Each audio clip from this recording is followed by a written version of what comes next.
obviously you guys decided to be that specialist partner and to build that SOC. What do you feel the market requirements are when you're kind of drafting this out? As I say, I think it's that fundamental shift to that entry-level MDR service is really where it all starts. It's moving away from that legacy approach to the managed detection and response style service.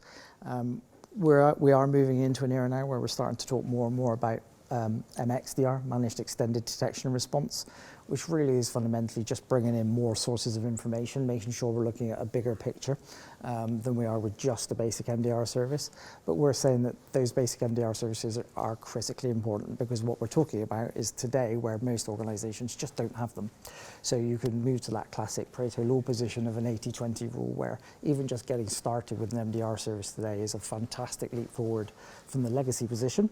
And the truth is that, the threats are, we've got to look at the threats. Again, going back a number of years, yes, we had viruses, yes, we had those threats to look at, but what we're dealing with today is a situation where bad actors, as they're classified, operate in countries where they're under almost no legal threat whatsoever, and they're motivated by financial gain. And those two things together are very powerful motivators to ensure that it's going to be some time yet before perhaps the wider international market gets the hang of how do we control that. So I think we've got a period ahead of us for some time now where they're just going to be financially motivated to get access to systems on various organizations' platforms and then exploit that data, whether they exfiltrate that and ransom it afterwards, whether they ransom you up front and cause you hassle day to day, whether they want to damage your reputation. They have a whole range of options available to them which will give them financial gain, and they're heavily motivated to do it. So it doesn't matter who you are. You can be small, you can be large. Yes, I think we all understand that certain larger targets can be juicy because of the financial aspect again, but that does not mean the smaller ones are not a threat. And so therefore, again, moving to that modern situation where with the right tooling deployed, that Microsoft Defender as a core product, Microsoft Defender for Endpoint, onto the vast majority of our endpoints, be those servers or workstations, it means that, again, with a service layer like the one we provide on top, that 24/7 SOC, that it's actually being monitored. It's not just about a computer with some automation, which is a key part of any system. It's about an actual human looking at some of the data we're seeing and just saying, do you know what? That doesn't look right. That feels to me like there could be something a little bit untoward here. And a critical part of the service we provide today is when we see that initial unpleasant looking activity, that we contain that threat. The key word for me is it's all about containment. We want to contain the threat as fast as possible.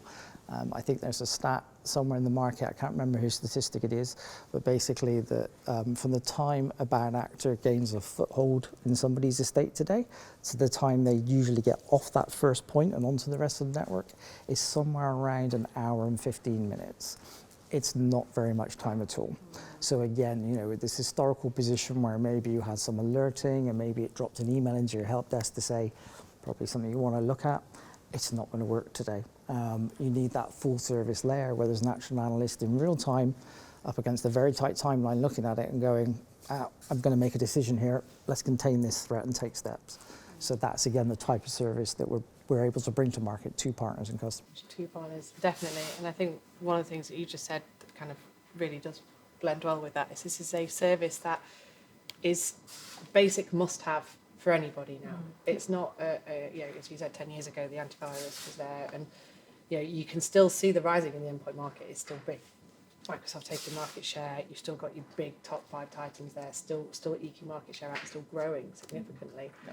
But just a basic MDR, EDR, XDR, MXDR service is something that everybody needs. And to hit the cyber essentials or to gain cyber insurance against the threat actors, you need to tick boxes where the skills just aren't there.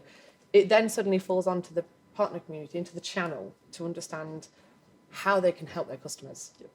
And you really do kind of get a kind of mix of levels of skills, you get a mix of level of responses, and it became really apparent in a lot of the roundtables that we've all been sitting on over the last 3 or 4 years that the only way to kind of understand what the channel responsibility is here is to understand what the end user need is and what all the different skills are. And we found in TDSYNNEX we were in a really unique place because we had the skills and the services within Andy's team here in the UK, we didn't have that specialism around the SOC capabilities that Chorus had yet. You know, we're hearing great things. So partnering kind of became a bit of an obvious thing. And, you know, Marianne's around somewhere in the background, carefully making sure that this all came together really, really nicely. But she really did a great job at understanding of how we can almost kind of turn the channel on its head and say, right, we need to channelize this and make sure that this service is available as something that's there. And it's almost, you could call it almost an ecosystem within the ISP community, but it's quite an important thing to have that. And I don't know what your feelings are on that, Andy. Partnering. Of course. So we talk, TDSYNNEX, quite a lot about the old-fashioned, as a distributor, right? The old linear distribution model. Yeah. So vendor into distributor into partner into consumer or end user. And that really more and more is becoming a thing of the past. And if I think about communities that we run, so the TDSYNNEX Advanced Partner Community, we've been running for a few years now. What an environment that is for specialist partners to intermingle and understand where those partners have strengths. Now, historically, those partners would have shied away from partnering with what was seen as competitors in a particular space, but the market, certainly the emerging technology market around cybersecurity and cloud digital transformation, has become so specialist, and partners are developing such niche capabilities and service offerings that actually that a lot of that threat's now removed, and partners are more receptive to working together, because typically there's a quid pro quo, because not one partner is not going to be able to address every opportunity in that market. So if you get a good fit of partners supported by a programmatic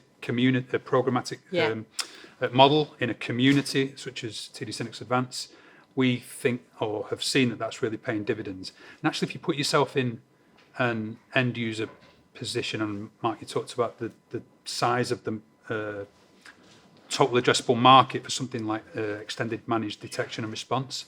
It's huge, right? So that the target in 2025 is 50% of customers with something.